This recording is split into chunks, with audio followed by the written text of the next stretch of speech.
Hey everybody, Dan from WatchMojo here. We recently stopped by Bufferfest and we're lucky enough to talk to Casey Neistat. Check it out. I'm Casey Neistat. I'm a YouTuber, a creator, and I came to Bufferfest because I was finally invited to Bufferfest. But I think that this is probably one of the most meaningful gatherings of YouTube creators that happens anytime throughout the year. So I'm super excited to be here. I think when you're somebody who works in any creative field, so like writer, an artist, a filmmaker, a YouTuber, and you leverage that creativity to make a living, there is this golden rule that I subscribe to, which is whoever I'm working with, whether that's like Nike or Google or Mercedes-Benz or Samsung, I need to make sure that whatever creative project we're doing together benefits them, the brand, as much as it benefits me as someone who likes to make things. So the example I like to point to is like the work that I did with Nike. I got to make videos for Nike that got a bunch of views that highlighted their products in a way that they liked. And I got to make videos that I really wanted to make that my audience loved on YouTube, and it was mutually beneficial. And I would describe my relationship with Samsung as the same way. And this has been like a really challenging lesson to learn because so much of my early career I spent doing shit that I hated doing. And it wasn't good for me. It was like soul crushing, but it was what the brand wanted. And ultimately, I think nobody wins in that relationship. So when you have the opportunity to embrace that golden rule, I think it is the best opportunity for all parties involved. Talking about creative boundaries, I see the boundaries as things that have already been done, sort of established creativity. You know, a TV show is 22 minutes long and it's a 3-camera shoot. Things that are understood in the creative realm. So I think for me, when I started vlogging and I had to make a movie every single day, I had a format that I thought I had to adhere to, but it got boring. When you're making that much content, it got boring, and that forced me to go beyond those artificial boundaries and find something new.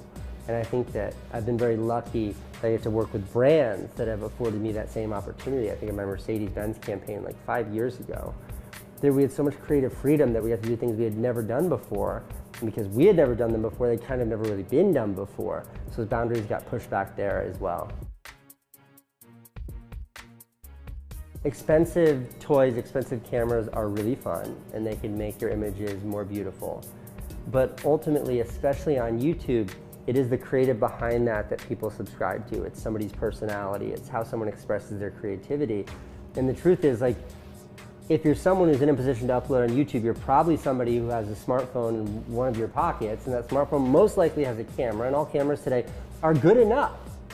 So I think that, like, if you can't find your creative voice using just a good enough camera, you're not gonna have any easier of a time finding your creative voice using a really expensive camera. So I never saw those things as excuses. You know, I shot on DV camera at 480 lines of resolution for the first 8 years of my career. Like, I never saw it as a boundary. These limitations are just realities that have to be confronted to be a creator. 3 things that make me me. You know, I think that's a tough question. I think that this sounds silly, but in the world of vlogging, I use a tripod. I really like locked off shots, and nobody does that, and it makes it feel like a real movie. That's a little production thing. Brutal honesty and transparency. Like, I'd always rather lose half my audience by being myself than keep a whole bunch of people engaged based on some sort of, you know, artificial, fake, hey guys, Casey here. Like, it's just not who I am. I like to be myself, and I have found that the audience responds to that. That's 2 ideas that I've made up right now. And number 3, cadence. Like, making more work makes you a better creator because it forces those pistons in your brain that are creativity to fire faster and harder and be more productive. So I do think that quantity matters in this game because it's the only way to get better quickly. Check out these other great clips from WatchMojo and subscribe for new videos every day.